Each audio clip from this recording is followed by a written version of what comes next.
together again. It's let's think about that. But today, I got a special friend. Now he's not special because he's special. He's special because he's funny. I love this guy, Chris Kitts, and we're going to be talking about a couple different things here. I mean, I don't know what we're going to be talking about, but I got a couple ideas. Church planning is one of them. How you can use your perceived weaknesses. But number two, we're going to get kind of technical here because he's like a wizard when it comes to technology, right? I wouldn't call it a wizard. Some of the, the place that maybe AI is going to have in the church in the future, or should have in the future. Yeah. I think that's important for us to look at. First things first, Chris. Let's talk about perceived weaknesses. I think it kind of sets a little framework for what we're dealing with.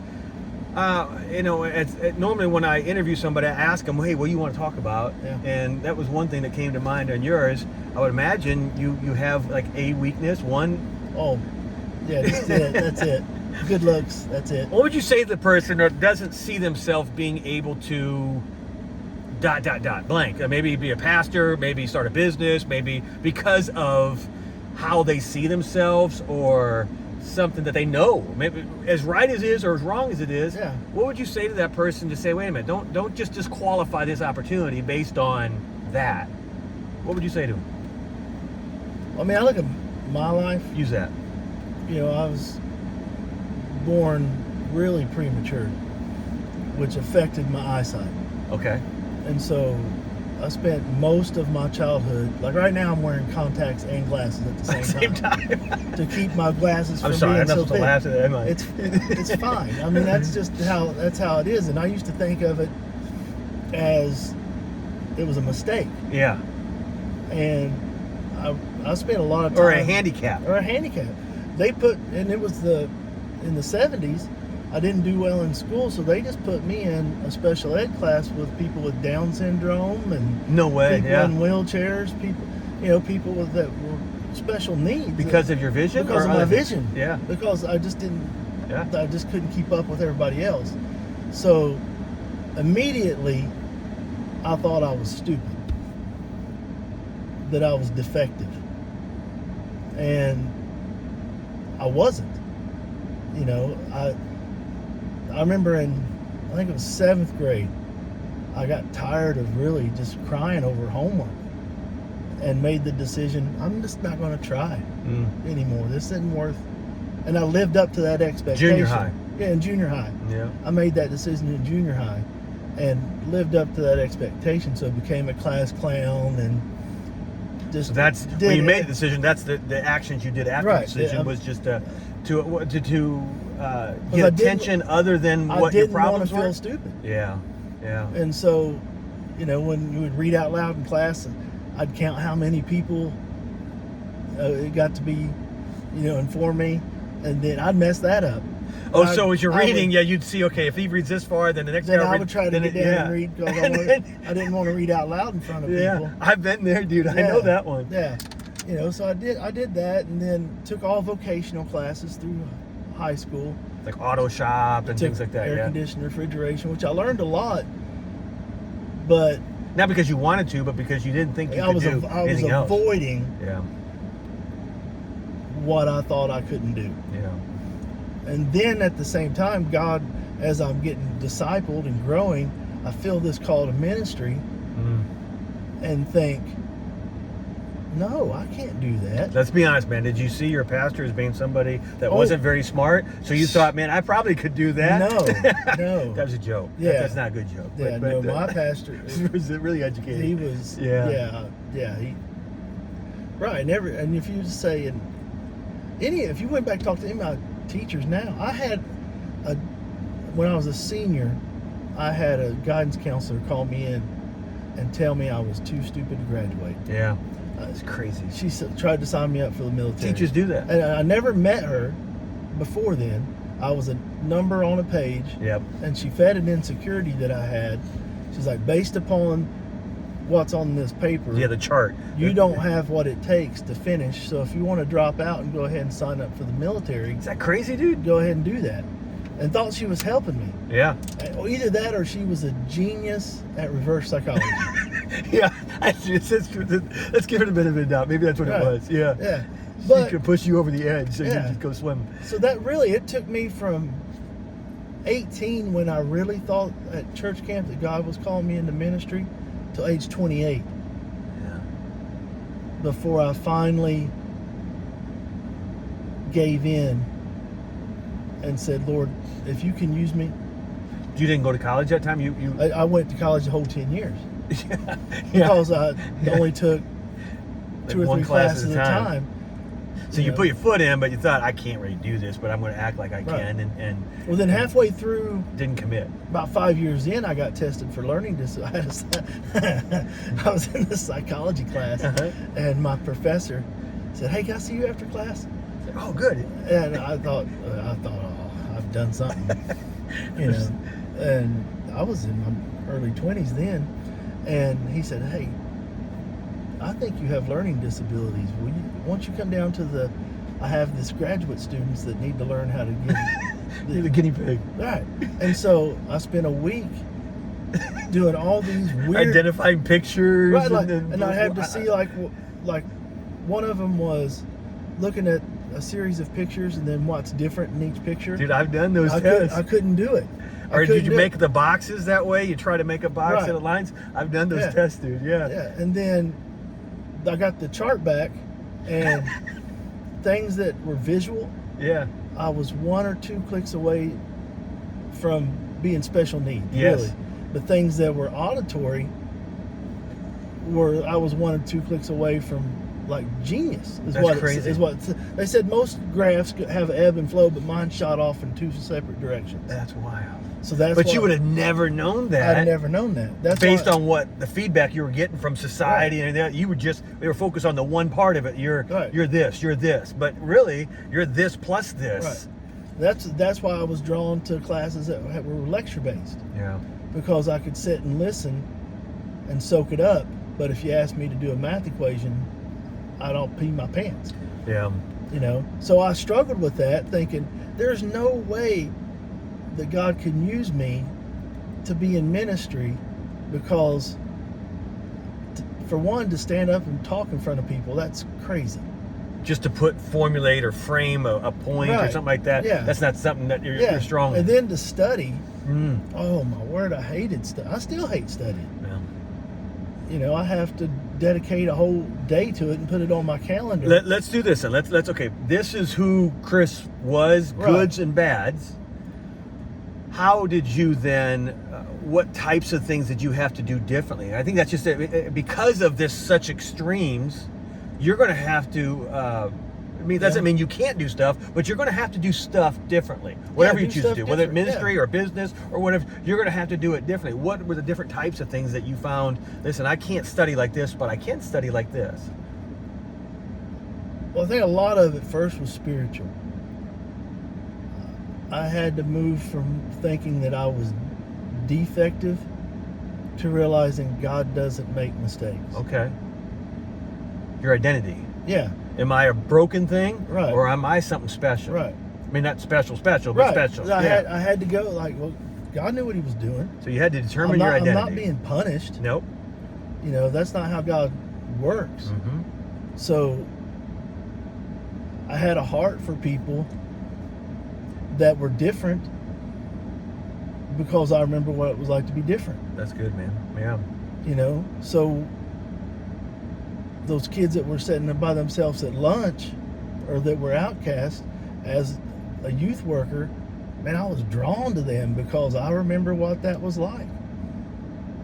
Well, let's go this though. I mean, and certainly your compassion, your empathy for people, we're all on high scales based on your experiences, that you, instead of letting it determine who you are, or you let it fire you to find other people. That's certainly one thing. But from a practical standpoint, how do you get, mean, I have my own ways. I can't sit when I'm preparing a message or going to do a talk or anything. I can't sit there and just read book and stay there for 2 or 3 hours till it's done. Oh, I've got to do a little bit, and then I got to go someplace else. If I did that, it was like you were punishing me or putting me in a cage. Right, I can't do it. So when I go, I mean, I used to do my messages in the basement. When I go upstairs, I was a vicious animal. Yeah. Because I was being so I learned that when I got to a point where I was kind of overwhelmed, I would just walk away. Yeah, that's how I do. Yeah. And I schedule it now.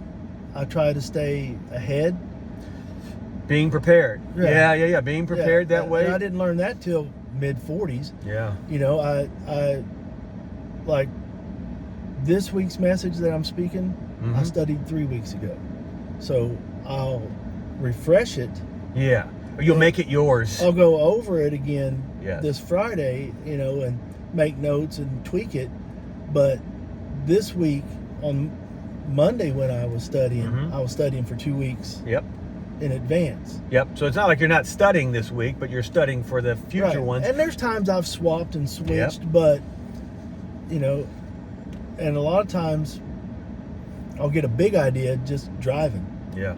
When I'm by myself, some creativity stuff. Or even listening to somebody else or stuff like that. You'll pull over. I do that constantly now. And I used to have a little yellow pad and I'd take notes and stuff. Yeah, exactly. I have an app that so I use, you be prepared for when you think of those things to write those. And that's the other thing I think some people we don't do is we have it thinking, oh, I'll remember. You're not going to remember that. We're alike here, dude. We got to put it down or we ain't going to remember. I tell people on Sunday, if you come and talk to me Sunday, wanting to do something, want me to remember, don't. Yeah. And I give them permission. I say, I care about what you say or what you're saying, but I'm not going to remember this. That's good. Call me Tuesday or text me. Then, you know, because I was hurting people's feelings. All right. Well, okay. So that's another way to get to your day-to-day task. What do you think it made you a genius in that genius? Where do you think that's helped you? I know one thing as far as if I'm gonna have somebody in a brainstorming session, we've talked about that just a couple minutes ago. I'm asking Chris to come because he's going to see it, number one, from a different perspective, but number two, he's going to add value to any comment that's made. He's going to take it one more step up. Is that a big area that you're?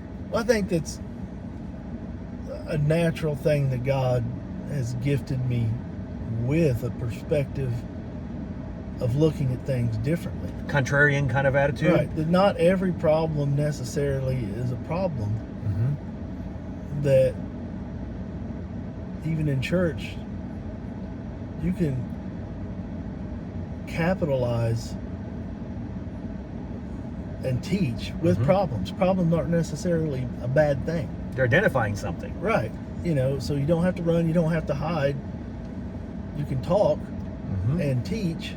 And, you know, and there's different ways of just look at it. I got this like weird, sick comedic mind. You do. And anybody that I've watched that has that kind of mind, they say you can't get those guys in the same room. No, you're right. Because if something terrible happens, they said they got the jokes right then.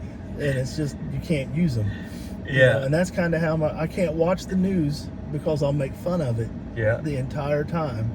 Any kind of product that, like a medicine that they advertise, I find humor in that every time I see one. Well, I mean, that makes you the life of the party for sure. That one, Lonnie and I were talking about this last Monday or something. I was taking them up to the airport, and we were talking about just different giftedness. And one of the cool things that we don't always give enough weight to is atmospheric benefits. I mean, you walk into the room, and it's a better day because Chris is in the room than if Chris wasn't in the room.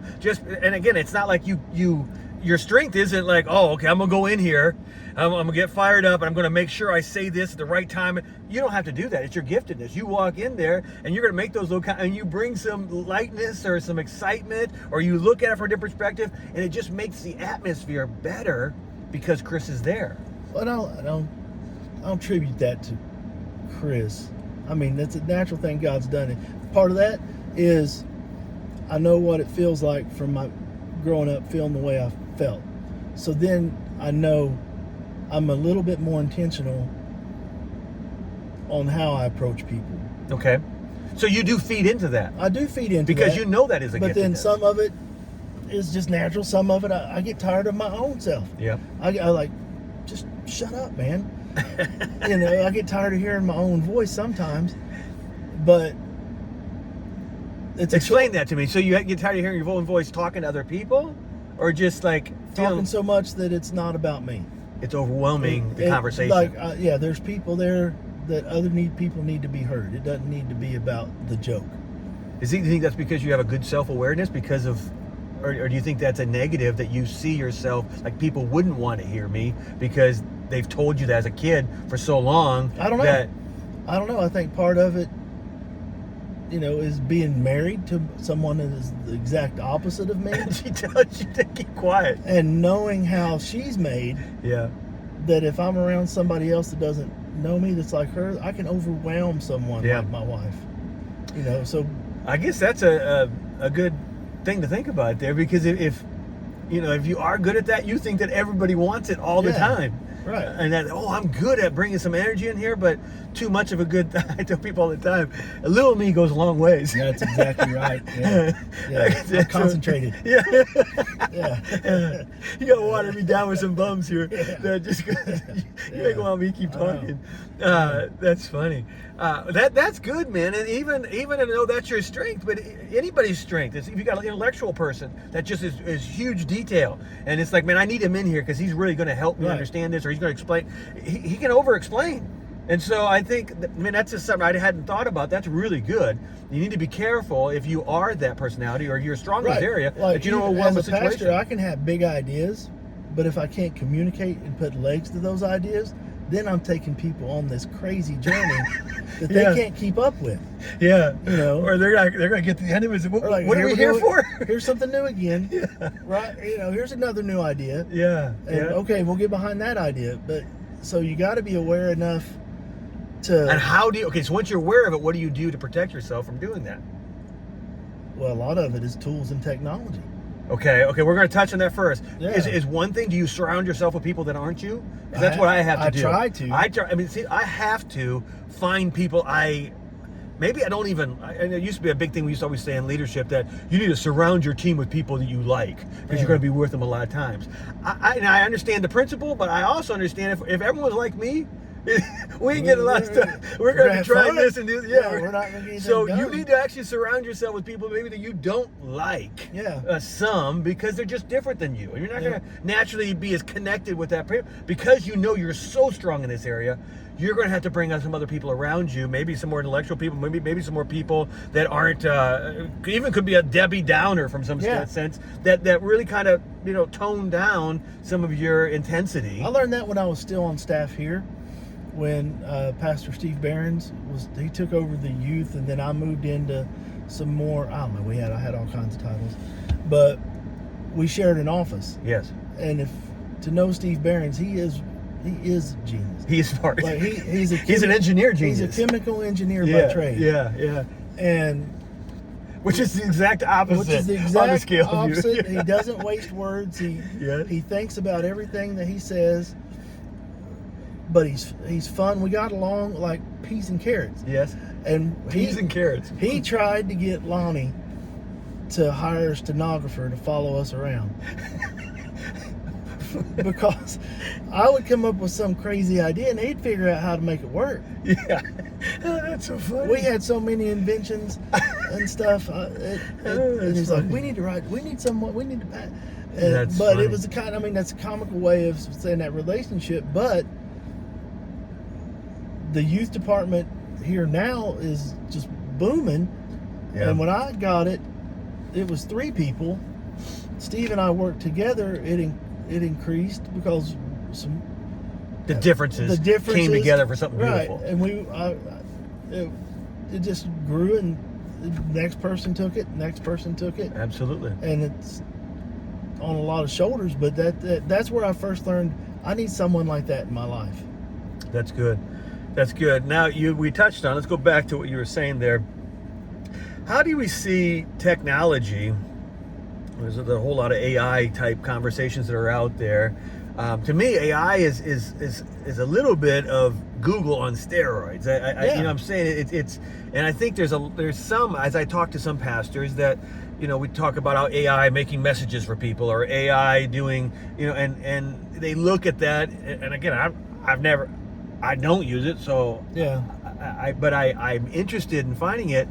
Somebody like you, just a brief conversation we had a couple of minutes ago, has really looked into it a little bit more and knows a little bit about it. What would you say to the pastor that says you shouldn't use that because that's fake? You know, you're not allowing the Holy Spirit to guide you. You're allowing an outside force. Who knows if it's godly, and Satan could enter into that and he could be manipulated. What would you say to that? Just like anything, yes, God made everything perfect. Okay. And we have a choice to either use it the right way or the wrong way. There you go. From food to sex to technology. Yeah. You know, they're amoral. Yep. It's how you use them and how you're wired. If I'm being a lazy pastor, yeah, and I'm on Saturday night, yeah, AI and a message, and yeah, you know, then yeah, that's probably not right. Yes. But if you're using it like a guy like me, it helps me brainstorm. Yeah.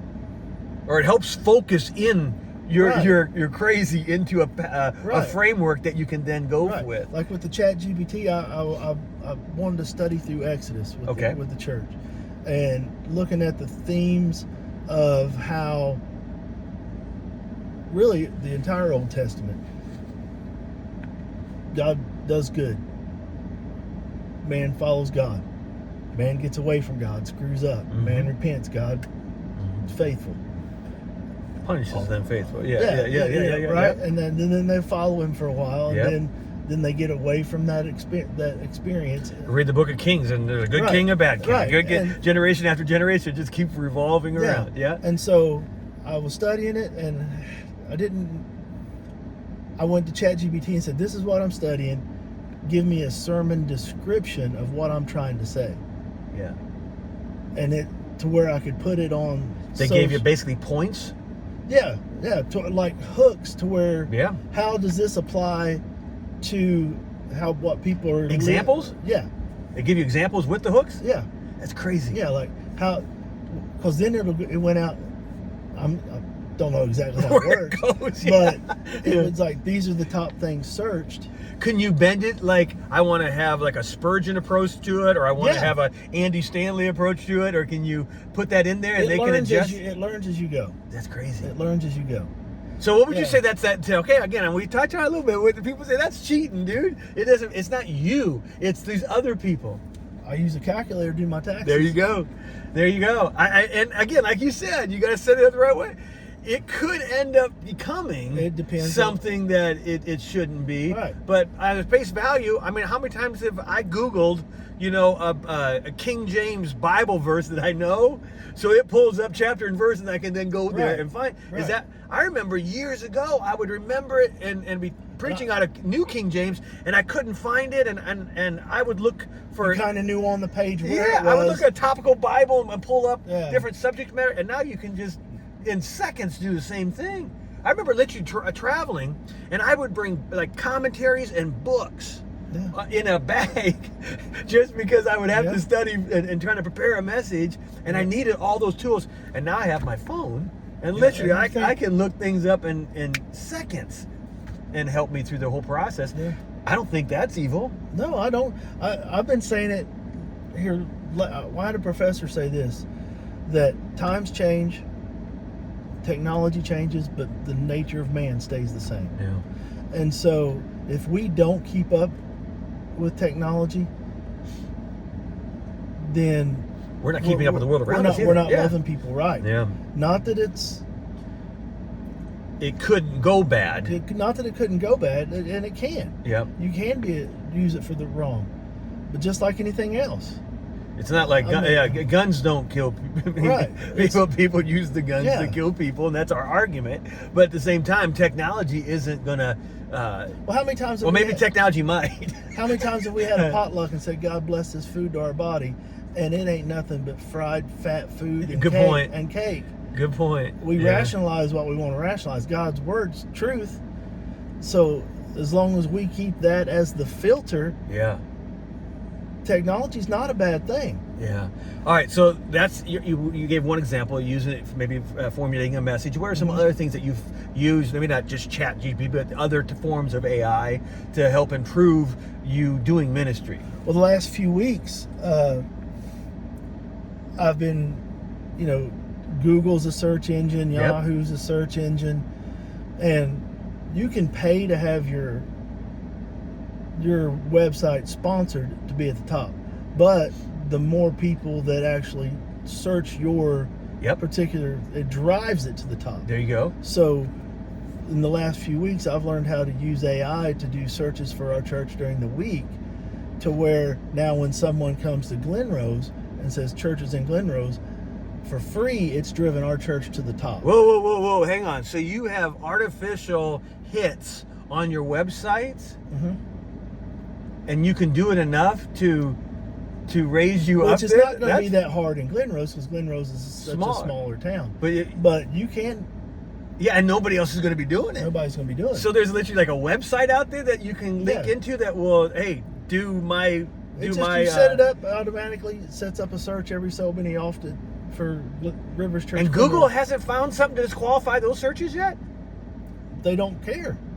Huh. Well, they'll care.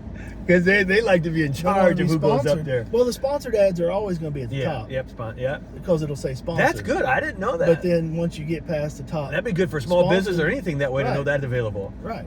That's good. Okay, that's another thing. Yeah. What's the third thing? I mean, you were talking something about clips for your YouTube. That's what kind of got us going on this road. Well, I've been trying to, we live in a social media world. Yep. Regardless, like anything, good, bad, ugly, people are on it. Yep. And if you want to be where people are, and you have a message you want to get across, that's God's word to them. Yes. Yeah. And so that's where it started.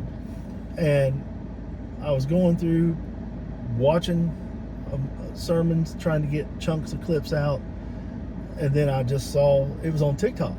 I was flipping through and saw this. You can't go to TikTok. Are we banned from TikTok or something? I'm just kidding. I say my algorithm. If you see my algorithm, it's preachers and zip popping and that's funny. Recipes. Chinese ain't gonna worry about that. No. But I was scrolling through there, and it said, because I've been researching AI, so your algorithm kind of learns you. It said, check out this site. You just drop in your video and it chunks it into clips for you. That was crazy. I saw what you did there. Yeah. And it not only chunks it into the section, but it also tells you like how you should present it to your things and puts the word out. How to hashtag it, that's crazy. Within like 45 minutes, you've got like 20 different options. And then it has like a percentage, just like 99% good because of these reasons. Yeah. This is like... That is crazy to have it available. Yeah. You know how much time you have to spend making clips? Right. It saved me a day. Yeah. It even tells you what day of the week that it would get the most views. Yeah. Right. So then now on Monday, I can go in and do that. The way I'm wired, I call it Manage Monday. I go in and do everything that's just kind of office work, update websites and all that stuff. And part of that is social media.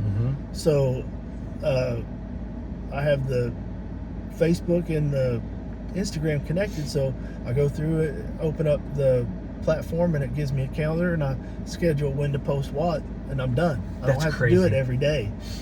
You know what's funny is it brings to my mind. I do that Wednesday night with Wade thing. That's not this. It's something different, but it's about a 10-minute video, and we'd have anywhere from 150 to 500. We've had 1,000 before, but normally it's right around that lower number part that would view it. And then I was talking to Randy, who used to post it for me, and I was asking him, hey, give me some feedback on it. And he said, yeah, and the breakdowns of how many people watched the 10 minutes, it was depressing. It's like, well, I really stink, man. Also, people have come to church I have heard people do that. People that are new to town. I 100% get it, and people tell me, they'll ask me questions about things that I've talked about there. So I know it is effective. Right. But when you start talking about breaking down your 45-minute message into 1-minute clips, immediately it's like, well, there's so much more good in there. But wait a minute.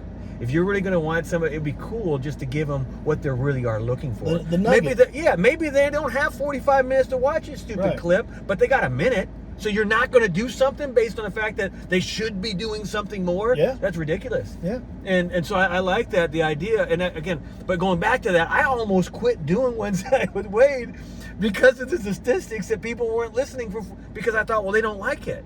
Even though I had knowledge in my head to say that, well, people were giving me good feedback, but because I started thinking, well, maybe they're just lying to me. Yeah. But instead, what we've done is saying, wait a minute, how about we just break it down into smaller pieces then? Yeah.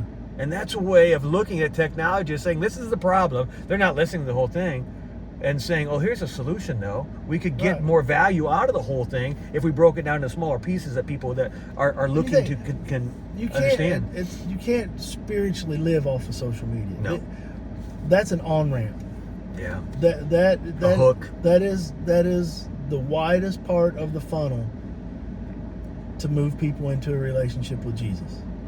Now, some people would say, hey, they can stay at home and watch it. Why would they come into church? But that's just ignorance. I mean, that's the bottom line. Right. The community is what people thrive on in the church. And that's how we're wired. It's not teaching. They want to have the community. They'll find it somewhere else. Exactly. They'll go to the bar. A Rotary Club. What's funny is I gave this example one time in church. I was up in Santa Barbara with my wife, and we were walking around, and the kids were all with us, and I saw these homeless guys.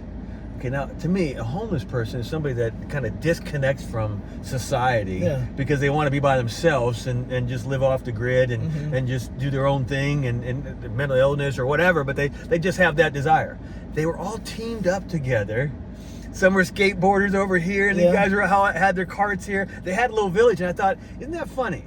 And there's part of society that wants to get away from the world. Even in doing that, they still team up together. And I mean, it just shows something. That's what the church is for. It meets that need that you're going to have, whether it be in a bar, whether it be golfing, whether it be boating, whether it be whatever that thing that connects it. Ours just happens to be Jesus Christ and the forgiveness of our sins. Yeah, that's the story ever. Yeah, that's what connects us, is that we want to glorify Him and share Him with others and grow and be sanctified. That's the community that we find ourselves in. But again, in order to do that, you have to get out into these other communities, and that's what know where people are. Yeah. If the people are squirrel. I saw The car just drove by. We both are like squirrel. That's funny, but that's where people are at, and if people have that 1 minute attention span like we just did, you have that to make that connection. 100%. And isn't that a cool thing? Yeah. And how else you're not going to sit down and do a video for 1 minute. Right. It's like, okay, let's do this. We're going to do 12 1-minute videos right now. So we got to frame the whole thing. But you could do a longer video and then chat GDP or whatever this other. Yeah. What share the website you just told us. What's it called? The one that did the clips. Yes. It's opus.ai or something like that. Yeah, now if it pulls up something strange, that's not the right one. But the point is, there is something out there that you can do. Get back with me, and I'll send you the connection for that as well. I'm trying to think here. What else was it? Church planning. Yeah. That was one other thing I wanted to hit you with here. We don't have a lot of time left. We've actually, this has gone really well. I've enjoyed it, but I know you're really active. You are a church planter. You started in an area, and didn't you start in a bar or something like that, or no? You started downtown and moved into a bar. We moved to a bar after a year. Yeah, and then you kind of renovated that, and then somehow God gave us some property 10 acres and several buildings and. So you're a success story from that standpoint. Whether you're 100 million views thing or whatever, that's kind of a side issue. But you've reached the lost. You've discipled people. You've sent people out. You're constantly preaching God's words, being glorified in there. You're worshiping Him. You're a successful church that way. How many years? We're 13, I think, this summer. 13. What would you tell a new church planter that you wish you knew? That you thought you knew, but you didn't know what you didn't know. Did you understand the question? Yeah, I understood the question. All right. Not to compare Okay. For success sake? Yeah. And just, there's no sense in that. I mean, did you have goals that you based on somebody else's? I was never satisfied. Yeah. And I'm kind of still not. But our town, if somebody say you go plant in a small town, it doesn't make sense. That already has churches there. That already has churches. Yeah. Uh-huh. But everybody in our, that's a general term, everybody, but yeah. You find that in the area of the country that we live in, everybody has a pastor, everybody has a church, but few live as Christians. Yeah.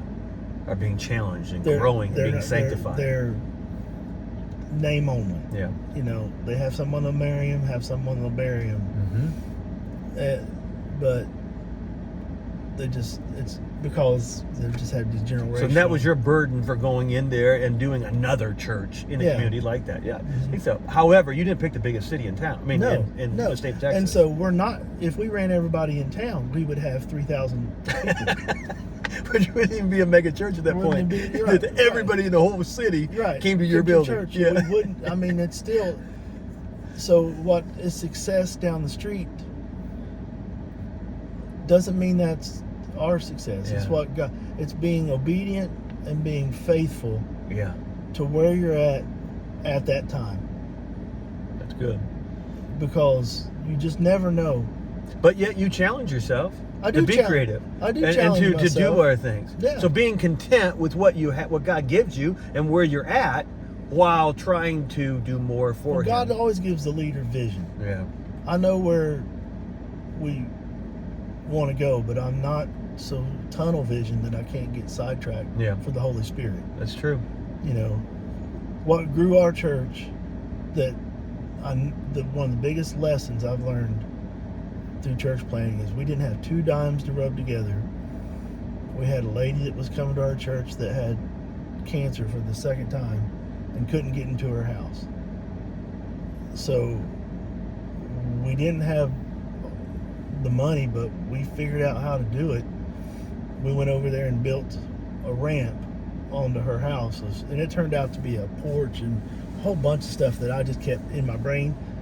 Financially, I just kept saying cha-ching, cha-ching, you know, just money flying out there. But through that, her brother watched us love his sister. So he came over and started working with us. That wasn't your goal. That wasn't our goal. You were just helping somebody. No, we were just helping somebody. Through that, he started coming to church. Married a wonderful lady who started coming to our church. That we call her the mayor. She's so personable. And then through her relationship, she invited a couple families to church, and one of those being Dr. Turk. Okay, yeah, but then the medical part. And since through those steps, now we have that clinic at our church. Been huge. That I meet people every day, and I get to lead people to the Lord almost weekly. Yep, based on felt needs that they had, and being able to minister to them because they walk into your building, which I never would have seen. That if you could have planned it out. If I could have planned it out, you would never start it. Right. Yeah, but instead somebody says, "Hey, listen, I'd like to do this." Then, but we felt led to love a lady that needed love. That's crazy. That we couldn't afford to do it, and God showed up and did it, and said, "Okay, now I can bless that, and here's the chain of events." And that chain's not done. It's funny. I always tell either whether it be a youth guy that's walking into a new scenario or a church planner, I say, listen, you need to try everything. Don't say no to anything initially. You'll have time to narrow it down into things that are working, but you don't know in this area what's going to work, how it's going to work, who you're going to connect with. So you don't have anything to do now. You wake up tomorrow morning, you're a new church. You don't have anything that's worked. You don't have a second annual anything coming up. Right. So you just need to do everything and then narrow it down, because it's through that action that you find, oh, okay, this wasn't the right thing for me, or I wasn't really gifted at this area, or it doesn't really meet the needs of this community, but because we did this, we found this. And because we did, and if you hadn't done this, you would have never got to that. If we wouldn't have tried. And so just get active, and if get doing something. Right, and if we waited till it made sense on paper, we'd have never done it. Yep. You know. Yeah, because it doesn't make any sense. Put a clinic in your isn't that going to? And you have all the list of it's going to do this, it's going to do this. It's that okay? We're not going to do that. Yeah. That's good. You know, but it's just what's the old phrase? Bloom where you're planted. There you go. Just do what you know where you're at. I think sometimes you make those things up, but that was good. Yeah. Some stuff sticks in my head.